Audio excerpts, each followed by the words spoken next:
नमस्कार दोस्तों। इस कहानी को सुनने के बाद आप इसे लाइक किए बिना नहीं रह पाएंगे, ऐसा हमारा पूरा विश्वास है। तो चलिए शुरू करते हैं। महाराजा चंद्रगुप्त का दरबार लगा हुआ था। सभी सभासद अपनी अपनी जगह पर विराजमान थे। महामंत्री चाणक्य दरबार की कार्रवाई कर रहे थे। महाराजा चंद्रगुप्त को खिलौनों का बहुत शौक था। उन्हें हर रोज एक नया खिलौना चाहिए था। आज भी महाराजा के पूछने पर कि क्या नया है, पता चला कि एक सौदागर आया है और कुछ नए खिलौने लाया है। सौदागर का ये दावा है कि महाराज या किसी ने भी आज तक ऐसे खिलौने न कभी देखे हैं न कभी देखेंगे। सुनकर महाराजा ने सौदागर को बुलाने की आज्ञा दी। सौदागर आया और प्रणाम करने के बाद पिटारी से 3 पुतले निकाले और महाराज के सामने रख दिए। कहा, अन्नदाता, ये 3 पुतले अपने आप में बहुत विशेष हैं। देखने में भले ही एक जैसे लगते हैं मगर वास्तव में बहुत निराले हैं। पहले पुतले का मूल्य 1 लाख सोने की मोहरें हैं। दूसरे का मूल्य 1000 मोहरें हैं। तीसरे पुतले का मूल्य केवल मात्र 1 मोहर है। सम्राट ने तीनों पुतलों को बड़े ध्यान से देखा। देखने में कोई अंतर नहीं लगा। फिर मूल्य में इतना अंतर क्यों? इस प्रश्न ने चंद्रगुप्त को बहुत परेशान कर दिया। हार करके उसने अपने सभासदों को पुतले दिए और कहा कि इनमें अंतर क्या है, मुझे बताइए। सभासदों ने तीनों पुतलों को घुमा फिरा कर सब तरफ से देखा मगर किसी को भी इस गुत्थी को सुलझाने का जवाब नहीं मिला। चंद्रगुप्त ने देखा कि सब चुप है।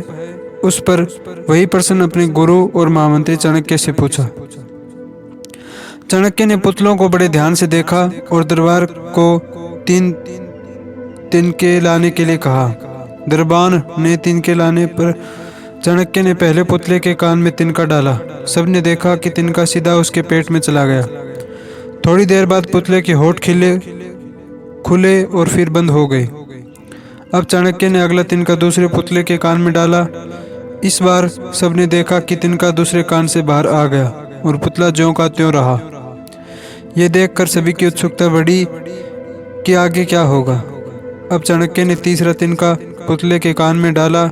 सब ने देखा कि तिनका पुतले के मुंह से बाहर आ गया और पुतले का मुंह एकदम खुल गया। पुतला बराबर हिल रहा है जैसे कुछ कहना चाहता हो।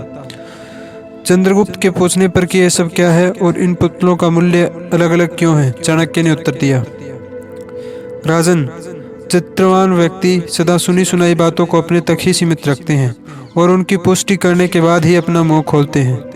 यही उनकी महानता है। पहले पुतले से हमें यही ज्ञान मिलता है और यही कारण है कि इस पुतले का मूल्य 1 लाख मोहरें हैं। कुछ लोग सदा अपने में ही मगन रहते हैं, हर बात को अनसुना कर देते हैं। उन्हें अपनी वाह की कोई इच्छा नहीं होती। ऐसे लोग कभी किसी को हानि नहीं पहुंचाते। दूसरे पुतले से हमें यही ज्ञान मिलता है और यही कारण है कि इस पुतले का मूल्य 1000 मोहरें हैं।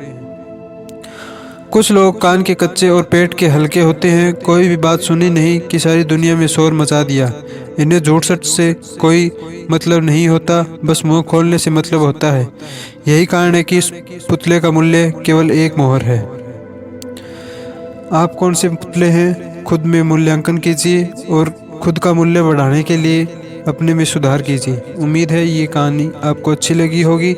इससे शिक्षा ये मिलती है कि दोस्तों, जीवन में किसी भी बात को पहले अच्छे से जांच परख लें। उस पर विचार कर प्रकट करने से पहले सुनी सुनाई बातों पर भी विश्वास न करें और पूरे तथ्य अच्छे से जानने के बाद ही अपने विचार प्रकट करें। उम्मीद है ये कहानी आपको अच्छी लगी होगी। अच्छी लगी हो तो चैनल को सब्सक्राइब कीजिए। धन्यवाद।